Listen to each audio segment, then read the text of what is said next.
Bueno, pues en esta tarde estamos con mi amigo Leo Iniestra, que es un amigo, para mí es uno de mis mejores amigos y él es enfermero. Me gustaría que él se presentara. Buenas tardes, mi nombre es Leonardo Iniestra, como ya comentó Chavita. Soy enfermero, trabajo en el mismo hospital que él, de ahí nos conocemos. Estudié la especialidad en cuidados intensivos y actualmente me desempeño más en ese rubro. Sí, la verdad él es uno de los mejores, amigo. Yo he trabajado con mucha gente buena y me atrevo a decir que es de los mejores que yo he conocido. No a cualquiera le doy el reconocimiento que le doy a mi amigo y él sabe que lo digo de corazón. Y bueno, pues mi Leo, ¿qué onda contigo? ¿Por qué estudiaste enfermería? ¿De dónde vienes? Pues inicialmente estudié enfermería porque, pues tú sabes que mi hermano ya era enfermero. Entonces ya es como que el ejemplo del hermano mayor, de seguirle. En ese aspecto fue inicialmente por eso.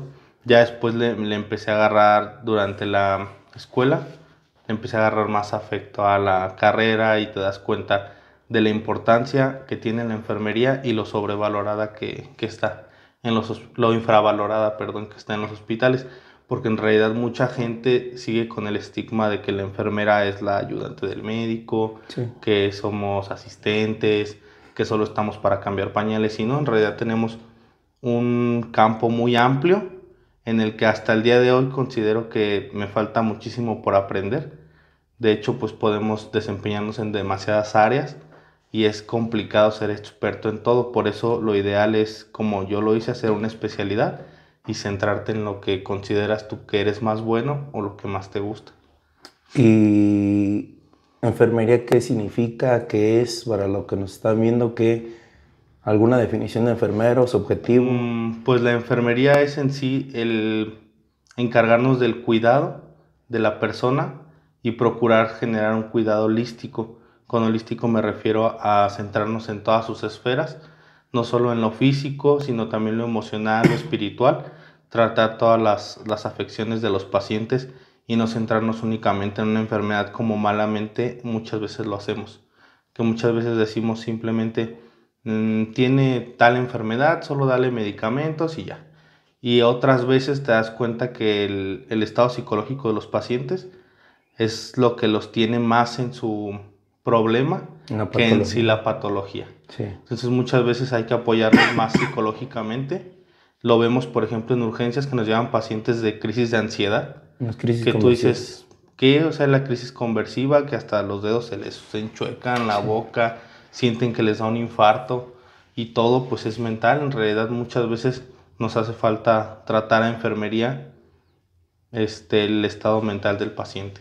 Y a Sí. los médicos más que nada ellos se centran mucho siempre en la patología, laboratorios y se les olvida que tienen una persona de frente. Sí, Y creo que dicen el enfermería. paciente de la cama tal, Ujú, el paciente se vuelve un número o una patología. exacto. Como tú lo dices, al menos para mí la enfermería es uno de los pilares más grandes que en alguna otra ocasión, si nos vuelves a visitar, amigo, me gustaría hablar de la historia de la enfermería porque también tiene un bonito. Sí, unos inicios muy Sí, y importantes. relativamente, sobre todo la licenciatura, es joven, Sí. relativamente. Y el enfermero, como tú dices, se encarga del cuidado de las necesidades en un aspecto biopsicosocial, ¿verdad? No ver al paciente como una patología, un número, sino un ser humano que tiene múltiples necesidades a satisfacer, ¿verdad? Y bueno, amigo, en enfermería, ¿algún caso que te haya detonado o algo? Esto para continuar más adelante, algo que te haya llevado a tu especialidad y a tu maestría, maestro. Pues yo creo que como a muchas personas nos impactó el hecho de la pandemia, Ujú. el darnos cuenta que nos hace falta mucha capacitación para atender a pacientes críticos. Yo como, yo creo que el 90% de los que estudiamos enfermería, inicialmente decía, quiero estudiar la especialidad en quirúrgica, quiero hacer quirúrgica, Sí. quiero instrumentar, quiero estar en quirófano, porque pues uno es la especialidad que más se da a conocer, que toda la gente cree que es la única especialidad en enfermería cuando hay un sinfín de especialidades.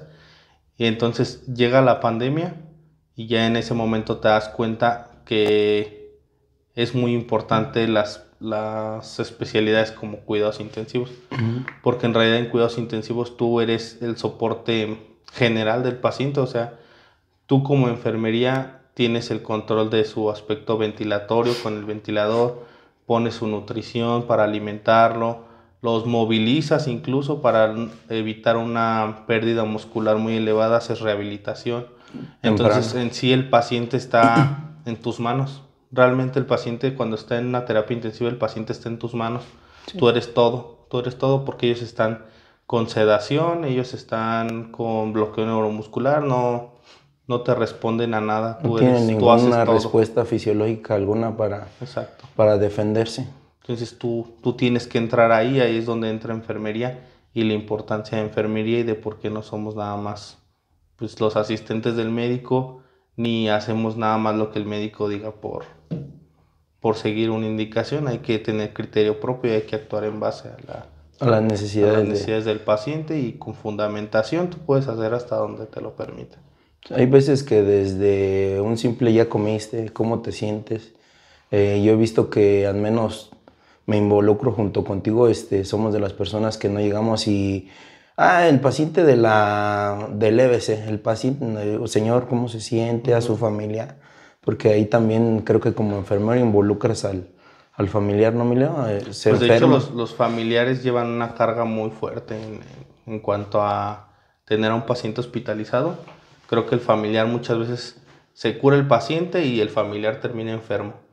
¿Por qué? Pues no duerme, no come bien, tiene que estar al pendiente del enfermo. Entonces, de hecho, hasta en los diagnósticos de enfermería viene algo relacionado al familiar acompañante, porque también ellos deben de procurarse, porque pues tú para cuidar a alguien tienes que estar primero bien tú, para poder ayudar a que alguien mejore, primero tienes que estar bien tú. Entonces, como familiares siempre nos damos cuenta que malamente en el sector público no generamos o no tenemos la capacidad de generar confort para el familiar. ¿Y crees, te hablo desde el aspecto personal, digo, yo ya he tenido familiares en estados críticos y me ha tocado ser no el enfermero tratante, ¿verdad?, sino el acompañante de ese familiar? ¿Crees que a todos nos haga falta eso para la humanización del cuidado, Leo? ¿O qué piensas tú en cuanto... Sí estamos ascendiendo en un grado académico, siento que la enfermería ahorita está en uno de sus mejores tiempos o va en auge, como dicen, pero siento que el cuidado se está deshumanizando. No sé si tú creas que deberíamos tener un paciente en un estado delicado o crítico o ser el familiar del paciente para volvernos a humanizar en el cuidado, porque yo lo digo a mis estudiantes, a mis pasantes, digo, sí, es muy bueno que tú sepas hacer canalización guiados por ultrasonografía, muchas cosas, poner CBC, lo que tú quieras, puede ser el mejor, pero si no humanizas tu cuidado, ¿o qué opinas respecto a eso? Es que de hecho la percepción de calidad en cuanto a la atención, la percepción de calidad que tienen los pacientes, no va dirigida a tu grado académico, no va dirigida a nada. Simplemente va dirigida a cómo los trataste.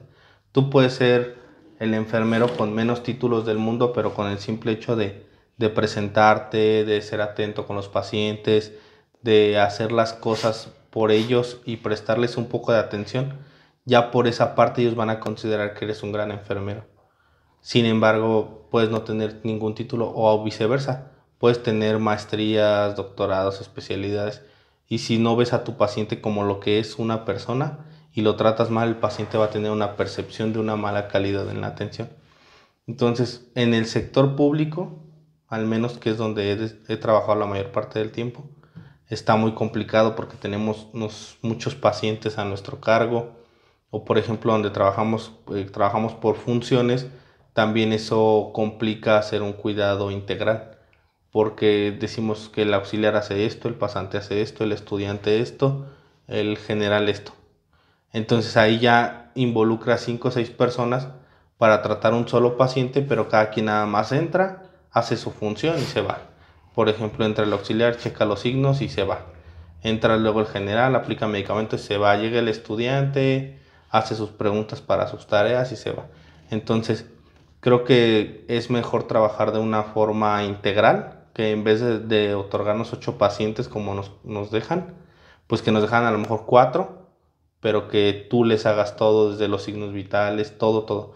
Porque incluso terminando el turno tú pasas y le preguntas, ¿cómo se llamó tu enfermero? Pues cuál, vinieron un montón, ya ni supe cuál era mi enfermero, cuál era qué. Y pues todos venían, hacían lo que tenían que hacer y se iban. Muchas veces es lo que hace falta. Yo creo que si fuera de cuidado integral, el paciente se acordaría más de nuestro nombre y la atención sería un poquito más enfocada a la calidad. Sí, tan solo, bueno, y algo chuscamente hablando, ¿no? Evitamos el famoso por mí tragas, ¿no? O el famoso familiar que está de una manera hasta hostigándote todo el turno, ¿no? O sea, no estoy de acuerdo con ellos, pero hasta cierto punto los entiendo. ¿Por qué? Porque, como dices tú, o sea, ¿qué te cuesta llegar? Oye, ¿sabes qué? Mi nombre es Salvador, voy a ser tu enfermero, lo que ocupes estoy a tus órdenes, vamos a darlo todo, ¿sale? O sea, creo que no te quita ni 5 minutos de tu tiempo. Y pues sí, sobre todo la educación, ¿no? También con el trato del paciente. Tratar como quiere ser tratado, dicen por ahí. Y Mileo, ¿algún caso relevante que nos quieras platicar siendo enfermero general? Eh, ¿Algo que te haya marcado? ¿En qué sentido de...? Emocional, si lo quieres ver así. ¿Algún caso, algún paciente que te hizo decir, me faltó aquí, o en COVID, maestro, lo veías demasiado, ¿no? ¿Algún caso que te haya tocado o algo? Pues de hecho, la mayor parte de los casos así como impactantes pues llegaron a ser durante la pandemia, o cosas que a lo mejor en el mismo atareo de tener tantos pacientes no le das los cuidados que requieres, y ya cuando sales de la guardia y vas a tu casa tranquilo, pues en tu carro, no sé, manejando, dices, chin, me faltó hacerle esto o pude hacer esto. Entonces son cosas que a lo mejor te motivan a ya hacer mejor las cosas la siguiente guardia o estudiar. Por ejemplo, antes de la pandemia yo no sabía nada de ventilación mecánica, un ejemplo. Y pues, ¿qué haces? Bueno, yo lo veo de esta manera. Te pones a estudiar, lees del tema, si quieres ves videos, lo que sea, pero intentas aprender. Sí. Y yo durante la pandemia conocí a muchos compañeros que, no sé, un año, año y medio tratando con pacientes ventilados todos los días, y les preguntabas cualquier cosa del ventilador y ni idea, maestro. O sea, eran como que yo vengo, hago mi rutina, que también es algo muy mal decir que haces una rutina porque cada paciente es diferente. No puedes decir a todos los aspiro, a todos les cambio sedaciones, a todos esto. Cada paciente es diferente. Entonces era como, a mí me causaba sorpresa decir, no les gusta enfermería lo suficiente como para Capacitarse. investigar, para capacitarse solos, para leer, para algo. Porque como te digo, yo antes, en cuanto empezó la pandemia, yo sabía cero de ventilación, cero de manejo del paciente crítico. Entonces tú durante la guardia dices, no supe hacer esto, pues lo estudio porque sé que lo voy a seguir haciendo.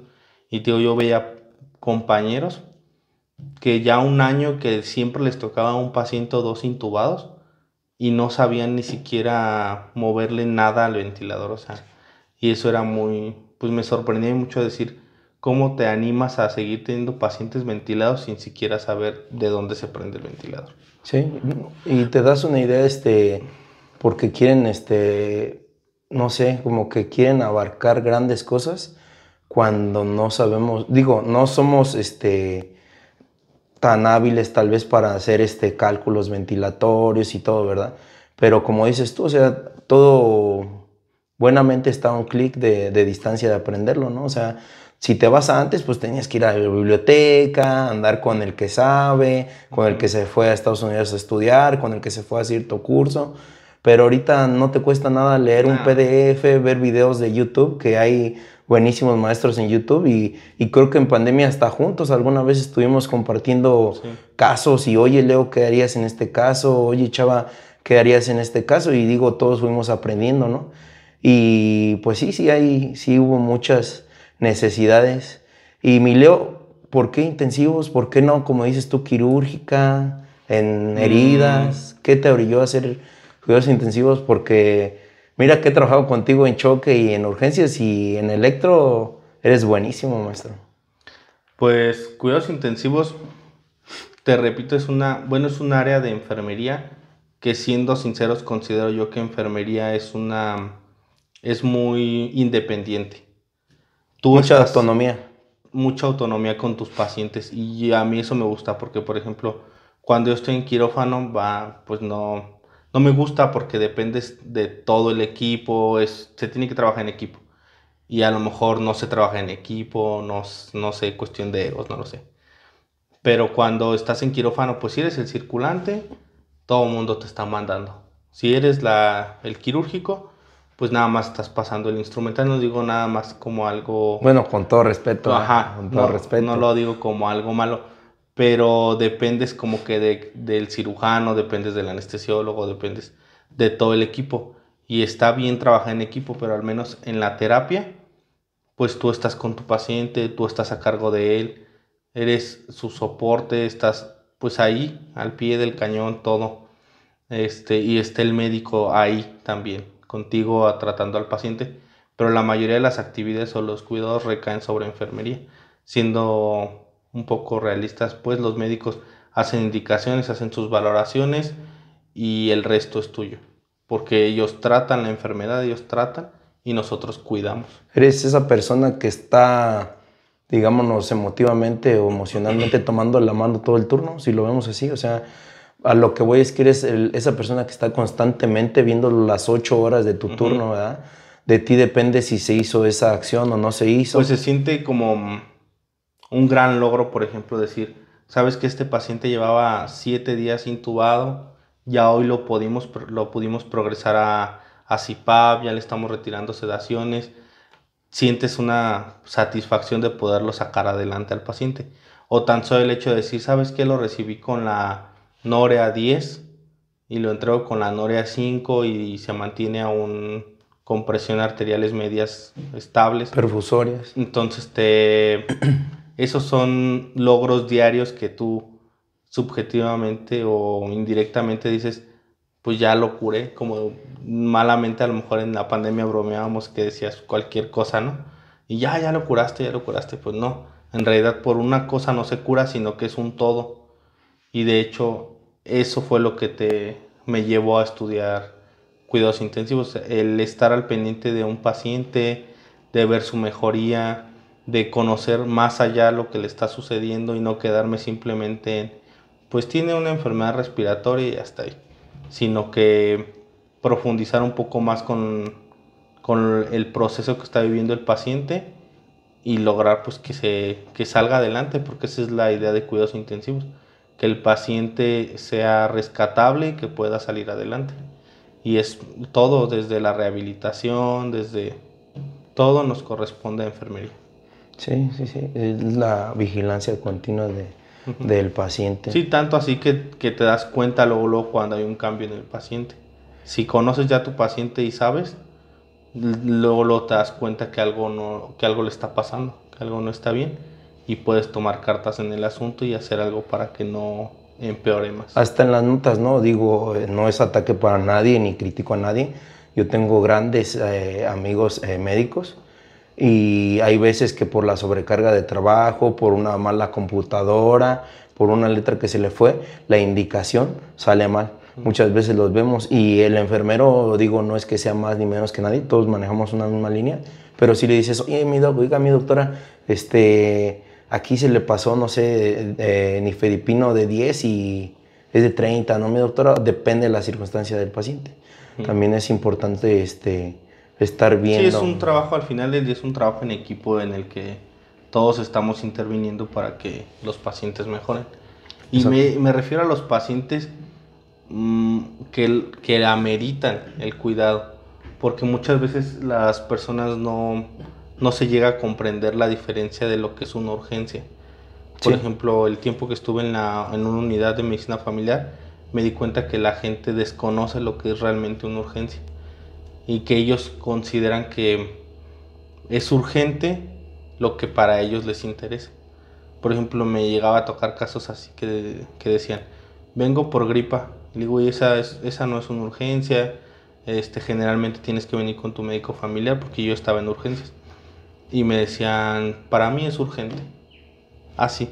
Depende así a su necesidad, ¿no? Se entiende. Para mí es urgente porque me duele mi garganta en este momento y De hecho, ahí ya, acuancándonos a ese tema, la siguiente semana va a venir un urgenciólogo y es un punto bien importante, Leo, porque hay hasta un semáforo, ahí lo vemos en triage, definición de urgencia y emergencia, consulta, ¿sí? Entonces, eso es un tema bien, bien importante porque... Le hace falta difusión al tema para que la gente conozca las diferencias. No, y lo vemos hoy en día, digo, no critico a nadie ni digo, ay, una diarrea no es importante. Claro que tú y yo sabemos que se puede agudizar, se puede sobre todo en los pediátricos y bla, bla, bla, ¿sale? Son importantes, pero, o sea, también tienes que valorar los días de evolución, el estado clínico del paciente, el estado hemodinámico, mil cosas, pero sí es importante distinguir entre una emergencia y una urgencia y una consulta. Por eso tenemos el triage. Por eso es que hoy en día vemos en urgencias, amigo, la saturación de los servicios de urgencias médicas, ¿sale?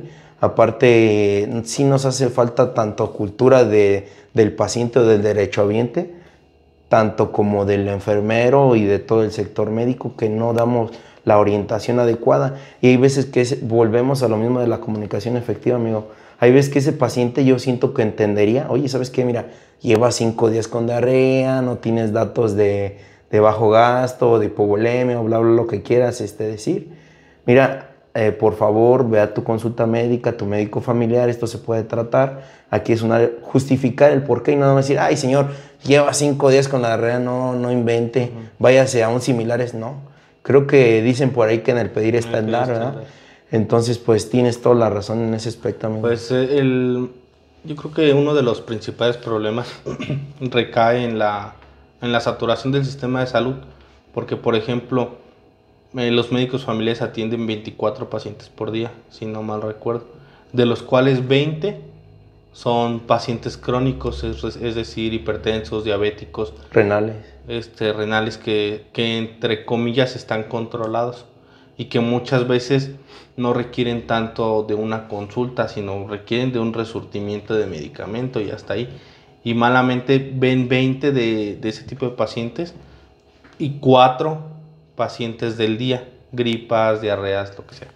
Entonces, si nos enfocáramos en fomentar la prevención como debe de ser desde un primer nivel de atención, yo creo que los hospitales tendrían la mitad de los pacientes que tienen ahorita, porque en realidad la prevención no se está llevando a cabo como debe de ser.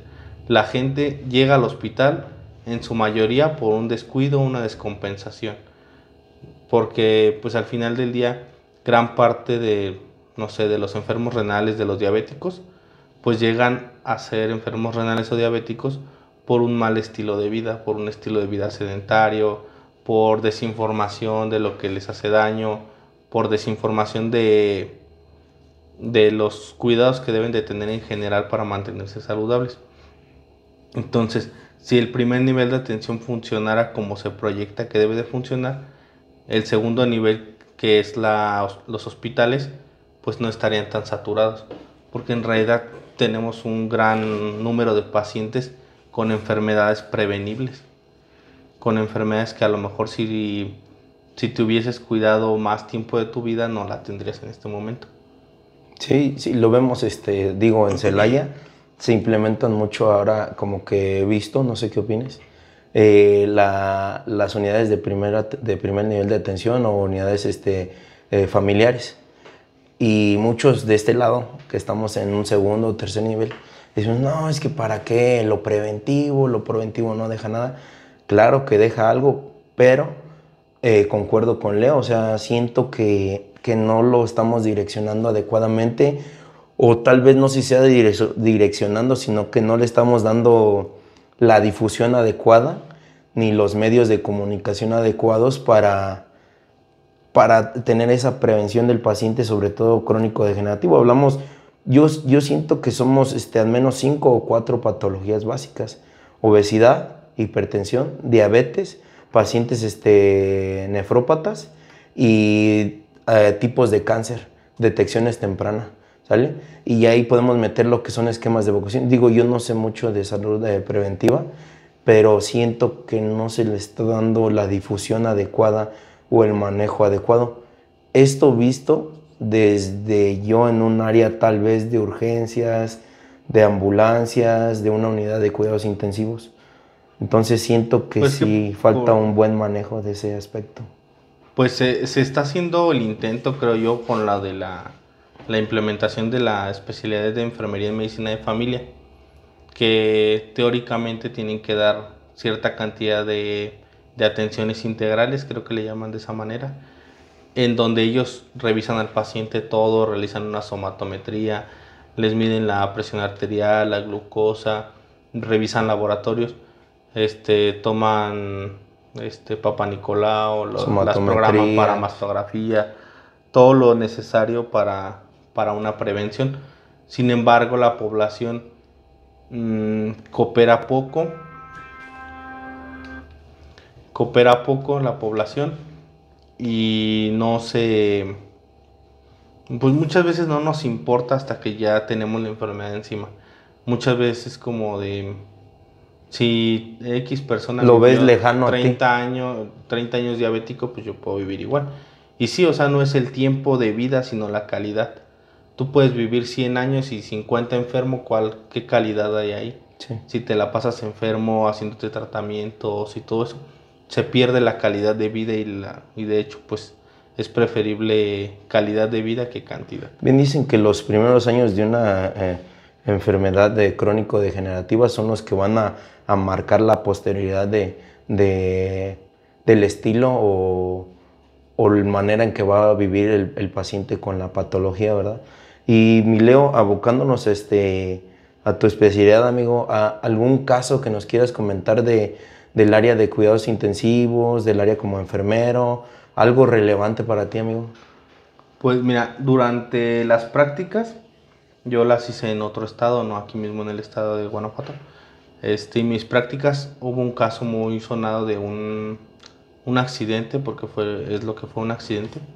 Y haz de cuenta, en esa terapia había 9 pacientes, de los cuales 3 habían estado en ese accidente que eran pacientes gran quemados. Eran pacientes muy graves por un error humano prevenible. Sucedió a lo que platicaban, porque la verdad a nadie nos consta cómo pasó. Una fiesta de un barrio conocido en esa ciudad. Un niño cerca de los fuegos artificiales prendió un cerillo, se incendió todo. En el lugar falleció el niño porque estaba cerca y otras 2 personas, y quedaron 3 pacientes graves que llegaron a la terapia en ese hospital y realmente estaban muy graves y te quedas pensando, pues, cómo volvemos a lo mismo. La falta de prevención de un accidente nos lleva a caer en ese estado tan crítico, y realmente un paciente gran quemado, su manejo es muy, muy específico. No, es otro mundo. Es otro Desde rollo, las todo. técnicas de aislamiento, si lo pueden llevar así. Aislamiento, tiene que usarse ropa estéril para su cama, el baño cambia, algo tan básico que es para nosotros como el cálculo de pérdidas insensibles, que tú en un paciente normal dices, pues es su peso por las horas turno, por una constante dependiendo su temperatura, le sumas que la respiratoria y lo que sea. Pero en un paciente gran quemado se extienden muchísimo, porque tienes que hacer cálculos de pérdidas por superficie corporal quemada, tienes que hacer una valoración completamente distinta, tienes que llevar un manejo de heridas muy específico, prevenciones de todo tipo. Entonces, de los 3 pacientes que estuvieron en la terapia, si no mal recuerdo, solo uno sobrevivió. Los otros 2 lamentablemente estaban muy graves, y de hecho el que sobrevivió incluso le amputaron una pierna.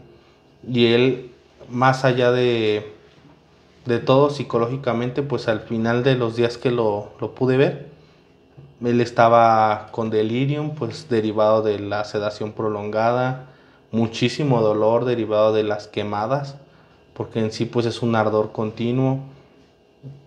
Un paciente que no podía alimentarse por sí mismo, que no se podía comunicar, que todo eso, te quedas pensando, todo por estar en una fiesta en la que no se tomó la cautela necesaria con los fuegos artificiales. porque al final del día los niños son niños y van a hacer cosas que muchas veces tú no te imaginas que harían. Entonces más bien ahí pues cabe el error en que dejaron los fuegos artificiales muy a la mano y se quemó y era un paciente muy complicado porque haz de cuenta, hoy lo extubaban y llegábamos mañana y ya estaba intubado otra vez porque no aguantaba. Se le terminó haciendo traqueostomía por lo mismo de que no lograban extubarlo exitosamente. Perdió la vista de un ojo, o sea, sí estuvo grave su caso y requería de muchos cuidados, adquirió algunas bacterias que estaban en el hospital, o sea, son muchos riesgos que implican estar en una unidad de cuidados intensivos, no es nada más que todo va a ser bueno, también hay riesgos como lo es las enfermedades que están ya dentro del hospital que pueden adquirir, muchas veces eso es peor, pero en sí ese paciente durante todo el tiempo que estuve en prácticas, la mayor parte él estuvo ahí y fue de los pacientes que considero que fue muy provechoso aprender para mí a tratar a un paciente de gran quemado, porque siendo realistas las unidades de cuidados intensivos en su mayoría, al menos las que yo conozco, pues están llenas de pacientes con traumatismos craneoencefálicos o coronarios o donadores metabólicos. No tan frecuentemente puedes ver a un paciente gran quemado porque te saca del nicho de la atención tanto de urgencias como intensivos. Es otro tipo de cuidados y estamos muy acostumbrados, al menos por ejemplo aquí en el hospital donde estamos, en su mayoría es pacientes de traumatismo craneoencefálico. ¿Por qué? Volvemos a lo mismo, no previenen accidentes de motos. Exacto. Entonces, si tú no sé, no satanizo las motos, a mí no me gusta en lo personal andar en moto, pero si a lo mejor trajeras un casco certificado, sí, pues te ayuda un poco. A lo mejor si hubieras andado a la velocidad que deberías, competente, no hubiera pasado nada. Hay casos que pues no fue tu culpa, que tú ibas con casco, que tú ibas a la velocidad correcta y llegó alguien, no sé, en ebrio y te llevó. Entonces recaemos a lo mismo si en las motos se previniera y no hubiera alcoholismos, la gente manejando pues en estado etílico, pues las terapias no estarían llenas de pacientes con traumatismos craneoencefálicos. En realidad la mayoría de los traumatismos son, si no es que todos, son por accidentes viales. Entonces es lo que dicen, si eres médico y quieres estudiar en especialidades trauma, accidentes siempre va a haber. ¿Por qué? Porque somos bien imprudentes, somos muy imprudentes al conducir, Sí, o sea, ya es mucho preventivo, ¿no? Y ese pacientito, ¿qué te dejó? O sea, ¿qué mensaje te dejó a ti en el ámbito práctico de conocimientos? ¿Qué pudiste pulir con él? Que dijiste, a lo mejor yo ya vengo de un año y medio de escuela y yo pensaba que lo sabía todo y pude lograr obtener con este paciente esto. Pues sí logras pulir esa parte de a lo mejor de tan solo el cálculo de las pérdidas insensibles, darte cuenta que si tu paciente no realizas una reanimación adecuada, reanimación hídrica al momento de que llega, porque por ejemplo con este paciente sucedió que no hicieron bien los cálculos de los mililitros que tenían que ponerle para rehidratarlo inicialmente, estaba empezando a hacer una insuficiencia renal aguda e incluso pues podía caer, se suponía que quería empezar a hacer rhabdomiólisis por lo mismo de la deshidratación severa que tienen los pacientes quemados, porque es una deshidratación muy intensa. Por eso las bases de tratar a un paciente gran quemado es la reanimación hídrica principalmente, y ahí es donde te das cuenta que el cálculo de las pérdidas insensibles, que es algo complejo y que no se tiene como que un consenso de lo ves desde que te dicen, oye, ¿sabes qué? Calcula la superficie corporal quemada para hacer este cálculo de reanimación hídrica. Y dices, a ver, ¿cómo era? Tan simple, y digo con todo respeto que esa es una regla del 9, ¿no? Que más adelante lo podremos hablar en otro capítulo. Sí, es la de los 9 de Wallace. Es la más famosa y la más conocida. No es la más precisa, pero es Es la más es la más general, sencilla. la más estándar. La más sencilla que a lo mejor 9, pues 9 por 5. Ya sacas un total. Bueno, pero ahí pues pudiste pulir ese aspecto, ¿no? O sea, Sí. Por ejemplo, yo me pasó que llegué yo ya lo vi a ese paciente en la terapia, no tuve el honor de verlo en urgencias y ver cómo era la reanimación inicial. Pero llego y les digo, bueno, ¿qué porcentaje de superficie corporal quemada? No, que 60. Ah, ok, ¿y alguien me puede decir cómo lo calcularon? O sea, ¿cuál usaron? Las 9 de Wallace, hay otra que se llama Lone Browder, algo así, no sé ni pronunciarlo bien. Pero esas las que se usan, ¿no? Y no, pues quién sabe. ¿Quién sabe cómo lo calcularon? Aquí dice 60%. Y yo, ok. Bueno, pasan las semanas, ya gran parte de las quemaduras ya se habían regenerado y seguía diciendo 60% de superficie corporal quemada. Entonces, yo un día me saqué de onda porque dije, o sea, me estás dando pérdidas insensibles de menos 5000 en 24 horas. Ya no tendríamos paciente. O sea, si estás perdiendo tanto, ya no ya se tendríamos voló paciente. hasta Entonces, ya ahí no estaba habiendo un cálculo efectivo preciso. Sobre de las todo en el pérdidas. área en el que estás, ¿no? O sea, tal vez si te abordas yo defendiendo a sala de choque, maestro, porque ahí vivo, si abordas del área de choque, pues lo entiendes, ¿no? O sea, la urgencia, el cálculo aproximado, Sí. pero la presión que tiene que tener un intensivista, sí está curioso ese dato, ¿no? Pues que a lo mejor en el área de choque, tu objetivo ahí es estabilizarlo, sacar la urgencia, que es que protección de la vía aérea, porque ABC. en realidad tú en choque no vas a decir, ay, me urge ir por una sábana estéril. Pues no, te pones tu bata, tus guantes, priorizas vía aérea, Siempre he priorizas tenido, sedación. digo, yo hice urgencias y me encanta. Y siempre he tenido el concepto que, no sé qué opines, sin urgencias no hay paciente. Porque a urgencias llega el paciente en su peor Sí, en su peor estado. faceta. Así diríamos, no sé si malamente dicho, llega al desnudo, tal cual como mis respetos para varios amigos que son paramédicos, que también algún día invitaremos a alguno. Y sí, o sea, urgencias sí tiene un punto crítico. Y cuidados intensivos y todas las especialidades también son muy padres porque ahora el cuidado es multidisciplinario, bueno. Pues tomando el tema de los paramédicos desde el prehospital, se tienen que hacer cuidados muy específicos para que el paciente logre llegar siquiera al hospital. Entonces ya desde el prehospital tienes que hacer los cuidados apropiados y muchas veces, a lo mejor aquí en México, que se maneja, no sé, la Cruz Roja en su mayoría se vive y crece gracias al voluntariado.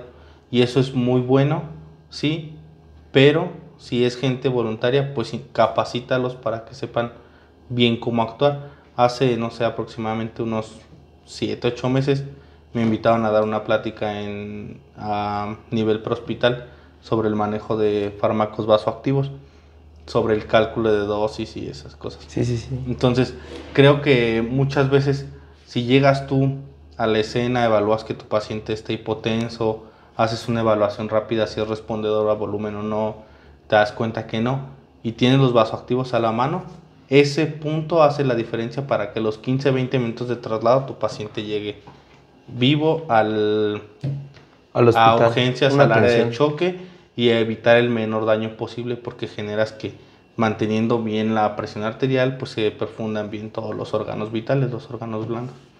Entonces, sí, como tú dices, sin urgencias no hay hospital. En urgencias incluso creo que es una especialidad médica relativamente nueva. Los urgenciólogos. Creo, para no dar una mala información, urgencias se creó a partir del temblor del 85. Sí, es Creo. relativamente nueva. Entonces, pues incluso yo en la especialidad tenía un maestro que era intensivista, internista e intensivista. Y él nos platicaba que en sus años de residente, de interno, el estándar de oro era tener un internista en Está en urgencias. urgencias. Decían, no, ¿quién más que un internista?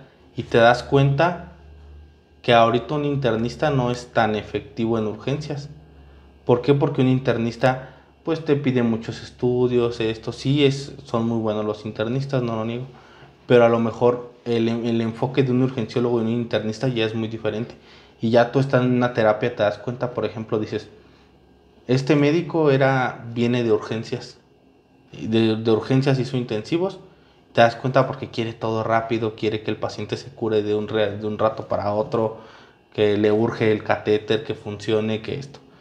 Ya después pasas el turno con ese médico que era urgenciólogo y se volvió intensivista. Y llega uno que es internista y se volvió intensivista, bien detallado, revisando laboratorios punto por punto, preocupado por el más mínimo detalle, dándole su tiempo y que vaya avanzando. Y luego ya llega el anestesiólogo que procedió a intensivista y viene bien preocupado por la vía aérea, porque esté bien sedado, porque no tenga dolor. Tienen Entonces, diferentes cada enfoques. uno tiene su enfoque de su especialidad de base, sí, que a pesar de que ya todos son intensivistas, el anestesiólogo le da mucha prioridad a la ventilación y a la sedación y analgesia y que no tenga dolor. El internista le da mucha prioridad a la prevención de una falla multiorgánica, a laboratorios, a cuidar el riñón, a todo eso. Y un urgenciólogo quiere que rápido salga, que rápido se cure de todo y vámonos. Entonces, eso, tú te das cuenta dependiendo de qué especialidad vienen, te das cuenta cómo trabajan y sus objetivos son muy distintos.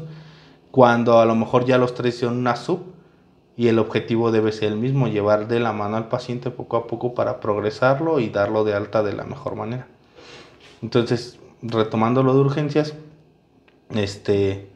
pues sí, de hecho, estás en choque y me tocó también ver una experiencia de esas en las prácticas que, haz de cuenta, bromeando decía la enfermera, ¿qué es lo más importante que les vas a preguntar cuando te avisen que van a subir paciente?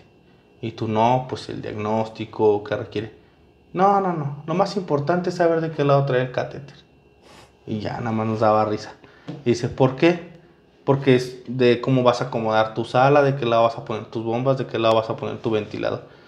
Y tú decías, pues es algo que realmente no debería de importarte, ¿no?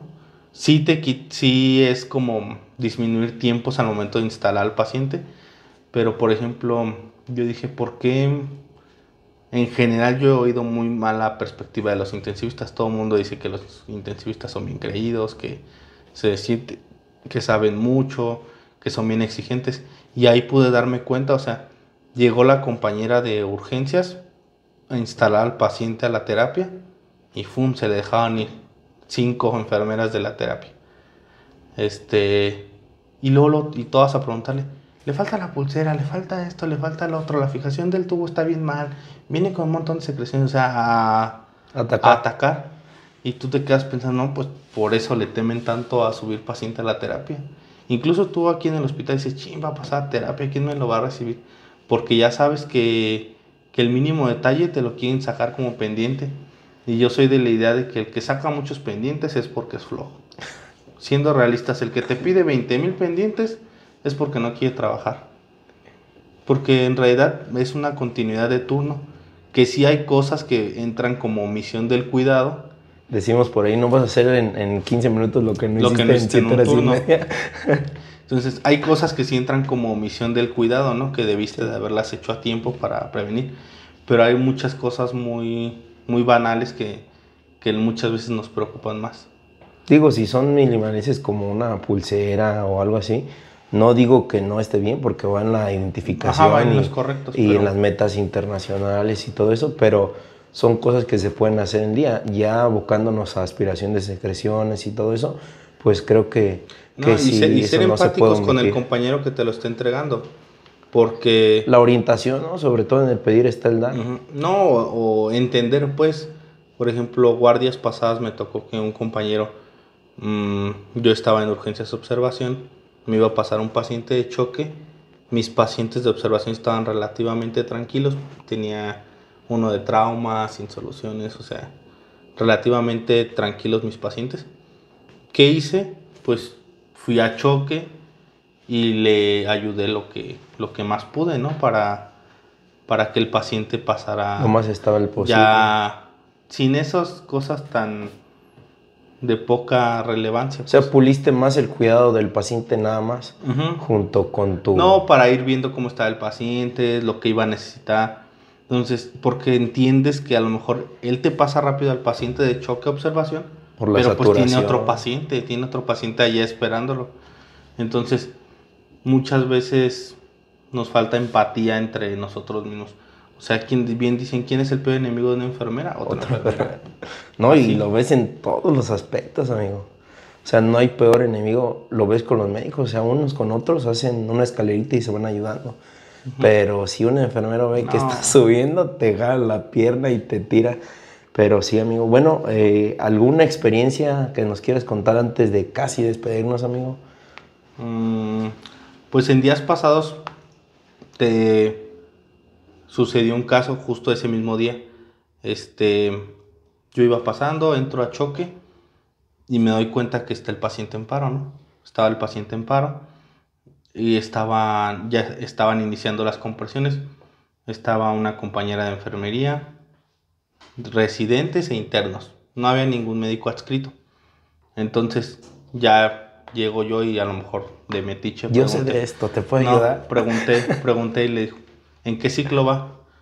No, pues es el segundo. ¿Cuántas adrenalinas llevan? Una. ¿Quién está llevando los tiempos? No, pues nadie.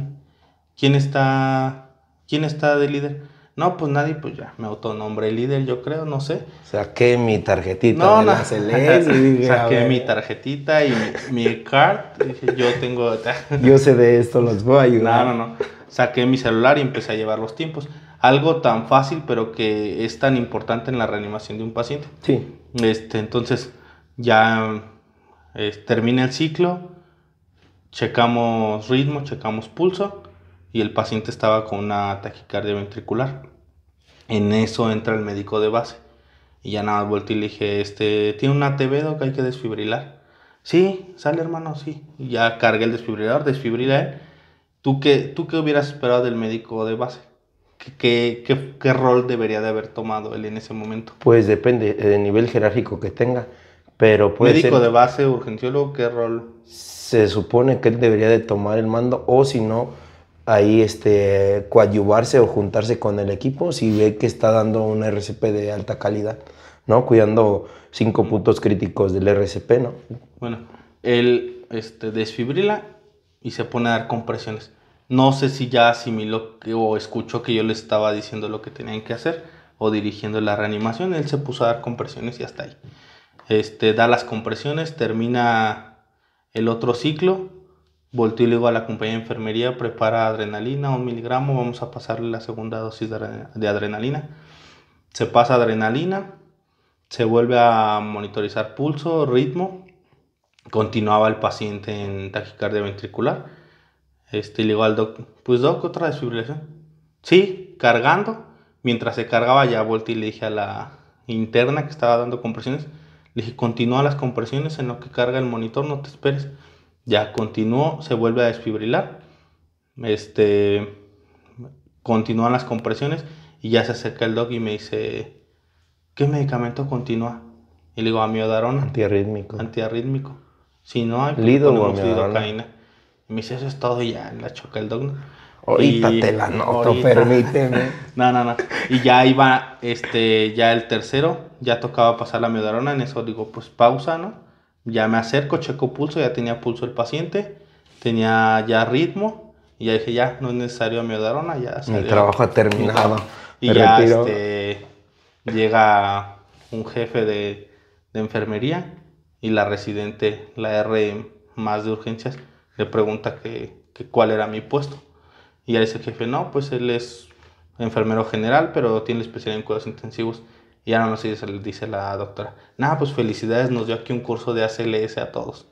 Dijo, porque en realidad estábamos haciendo puras tonterías. Sí, y yo siento que cada quien por su lado, y ya él llegó y nos empezó a decir. El urgenciólogo vio, y qué bueno, amigo, la verdad, sé quién eres, cómo trabajas.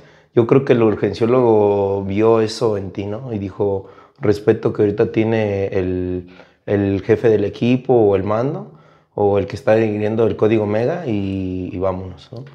Y No, de está hecho, bien. pues el médico me ubica del tiempo de la supervisión. Ya no sé si comentamos que estuve supervisando prácticas clínicas. Que mi amigo es todólogo, Este, ¿eh? O sea, en la supervisión de prácticas clínicas, él trabaja en otro hospital. Y en ese hospital él vio cómo me tu desempeñaba con los desempeño, sí. estudiantes. Te tuvo la confianza y sabe quién Incluso, eres. no, así como que platicar mucho, ¿no? Pero él le dio un curso a sus residentes de ese hospital de reanimación y pues yo soy un poco ahí metiche. Me llevé a mis estudiantes de la práctica de enfermería en el adulto, que es algo que es importante ver en esa práctica. Me las llevé y ya yo estaba Aportando. aportando a la capacitación. Incluso él le preguntaba cosas eran R1, era sus primeros días, iban empezando. Ya, pues yo empecé a participar con él a darles la capacitación, tanto a mis estudiantes y él a sus estudiantes. Y pues ahí se pudo hacer una buena práctica porque incluso dejaron que todo el mundo practicara las compresiones, tenían el maniquí, todo se practicó bien y ellos pudieron practicar algo. Yo reforcé el tema porque realmente el hecho de estar en una unidad de medicina familiar sí hace que te limites un poco, pero también hace que te des cuenta de qué tan bueno eres para urgencias. Porque Fortaleces en lo que... realidad ahí estás tú solo y tú tienes que sacar al paciente. Sí, y qué Tú con el bueno, médico. hablas de un mundo ideal, ¿no? Que todos trabajamos en armonía, en equipo, y que sepas respetar esa aportación que está haciendo el compañero. Tristemente, y lo has visto, no son todos los casos por la lucha de ego que tenemos muchas veces. Ujú. Y aquí creo que se debería dejar de lado el ego para dar un cuidado multidisciplinario y una buena, pues sí, una buena aportación a las necesidades del paciente y que dé un mejor resultado. Y fue lo que pasó en tu sala Sí, de choque.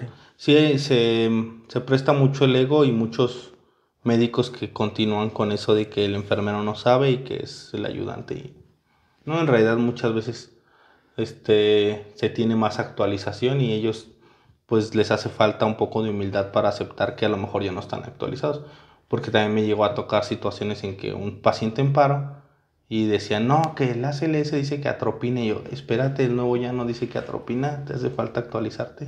Sí, tienes la del 2010, dile, o 2008, 2005. ya te decías, espérate, ¿cómo que atropina? Eso Sí, ya sí, no va. sí, O sí. una vez me tocó una doctora, estaba un paciente con bradicardia Bueno, en sinusal. parada, no va en parada. No, no va en parada, va en otras cosas. Ajá. Estaba un paciente con bradicardia sinusal, 40 creo marcaba, y me dice, ponle un cuarto de ámpula de atropina. Y yo le dije, doctora, discúlpeme, pero es un Ya vi el miligramo, trazo, ¿cómo ya. que un cuarto? No, es que un miligramo mucho, la indicación es uno, así lo dice la AJA y así lo dicen los algoritmos. Y ya, se detectó que era error del monitor, le chequé, obviamente antes le chequé el pulso manual, no tenía bien 70, pero ya se evitó ese conflicto. Entonces muchas veces mm, tienen mucho miedo de estar en urgencias Fíjate y en que realidad es un servicio muy padre en el que aprendes ahí acabas de muchísimo. tocar uno de los puntos más importantes. Digo, un familiar mío está en el área de triage y lo comento con él. Malamente, lo ves en tus estudiantes, tú que eres supervisor, ya todos llegan con su bomba digital, con su oxímetro así bien fashion, Ujú. y hay estetos que te dan el trazo, los Ligman, o Sí, sí, sea, sí. si ves, ya casi casi te dan la interpretación. Pero me ha pasado muchas veces en sala de choque que el manómetro está mal. ¿Por qué? Porque te das cuenta que el La estado tecnología puede físico y fallar. clínico del paciente no corresponde a esa tensión arterial, a esa frecuencia cardíaca.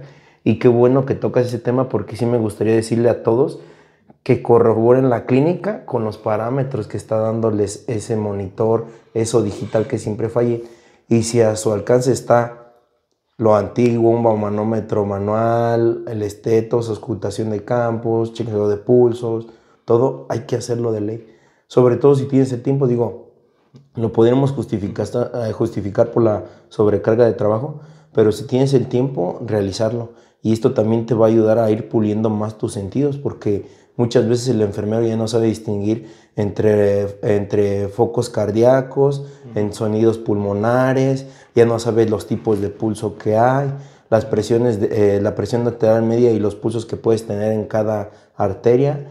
Y sí nos hace falta también abocarnos otra vez a eso viejito. A las bases. ¿Sale? Pues que en realidad algo tan fácil como el pulso, tú nada más ves aquí un y número, lo clínico, los pero datos clínicos. Tienes que ver si está regular o no, con qué fuerza, todo eso. O sea, me pasó con un estudiante que sus primeras prácticas me dice, porque tenía su bauma digital y tenía su oxímetro. Me dice, trae 70 de pulso y 80 de frecuencia cardíaca. Dije, qué raro. Digo, ¿qué es una cosa y qué es otra? No, pues pulso es el que le sentimos y frecuencia cardíaca late el corazón. Ok, le dije, sí, tienes un punto, sí es eso. Pero al final del día el pulso es un reflejo de la frecuencia cardíaca, debería de ser la misma cifra. Dice, es que el Bauma me marcó esto de frecuencia cardíaca y acá el oxímetro me está marcando esto de pulso. Y le digo, es lo mismo. Digo, a reducidas cuentas, es lo mismo. El pulso es un reflejo de la frecuencia cardíaca. Digo, habrá sus patologías, ¿no? Que sí disminuye la presión y todo, pero hablando en términos generales de signos de un paciente estable, pues no debería de haber tal variación. Entonces, sí, yo les hice mucho hincapié en esta práctica, sobre todo porque sí varios llegaron con sus baumas digitales, en que no, que lo guardaran y que lo hicieran de forma Sacaste manual. tuyo de mercurio y dijeron, aquí nadie va a ser feliz. No, pues es que sepan las cosas, bases. O si incluso algo tan sencillo pero que a la vez puede complicar al paciente es ver la frecuencia respiratoria. O sea, es algo tan fácil que tú dices así, pero ellos llegaban y se le quedaban viendo. Y digo, es que la frecuencia respiratoria es el único signo vital que el paciente te puede alterar. Sí. O sea, tú no tienes que decirle, le voy a contar su frecuencia respiratoria porque empezar y ya te vas a marcar como nerviosos, signo alterado. Dije, tú tienes que hacer como que estás checando el pulso y revisas la respiratoria. Ahí hay varios tips para hacerlo. Amigo, ¿y algo que nos quieras aportar antes de despedirnos? Pues nada, que los que quieran ser enfermeros sean conscientes de que la enfermería es cuidar y no tratar. No tratar tanto con la patología, sino tratar con la persona y cuidar a la persona. Es algo que siempre he dicho, no hay peor enfermero que el médico frustrado. Si tu objetivo es estudiar medicina, lucha por estudiar medicina. No digas, soy enfermero porque no logré entrar a medicina. Si ese es tu pensamiento, mejor vete a otra carrera, la verdad, porque enfermería, a pesar de movernos en el mismo ámbito que los médicos, hacemos cosas muy distintas con el mismo nivel de importancia, y al final del día, así como ellos son licenciados en medicina, nosotros somos licenciados en enfermería. Ya viene la nueva categoría, amigo. Así es. Entonces ellos son licenciados en medicina, nosotros licenciados en enfermería. Viéndolo desde un punto académico, ambos somos licenciados, cada uno abocado a su tema y a lo que tiene que tratar. Entonces, si te gusta medicina, estudia medicina. Si te gusta enfermería, estudia enfermería. Pero no por no entrar a medicina te vayas a enfermería, porque son los peores los que son médicos frustrados, son los peores enfermeros. Sí. Maltratan a los pacientes, les hablan mal. Cumplen con el turno y adiós. Entonces, la verdad, si quieres ser médico y no entraste, mejor vete eso y por dinero, cosa. Amigo. También piensan que en enfermería van a llegar a barrer el dinero y la verdad es que se necesita demasiada vocación. De enfermero no te vas a hacer rico. No. Vete a vender tacos, de eso sí te vas a hacer rico, yo creo. Sí. Pero no de enfermero, no. La verdad es una carrera al día de hoy muy mal pagada. Más en el sector privado. Hace un tiempo, no sé si te lo platiqué, llegué a llevar papeles a un hospital particular y ya con la especialidad me querían pagar 4,000 pesos por quincena. Trabajando 7 noches en la terapia con 2 pacientes críticos. Sí. No, y creo que parte de eso, amigo, no sé si concuerdes conmigo, lo tenemos nosotros porque el famoso, ponme una inyección, ¿cuánto es? Así está bien. Nada. Oye, ponme un suero, ¿cuánto es? Así está bien. Creo que también tenemos que darnos la importancia, ¿no? No sabemos cobrar. Porque no sabemos cobrar y valorar esos 5, 4, 8 años, los que quieras, para estudiar, lo ves hasta en una curación, ¿no?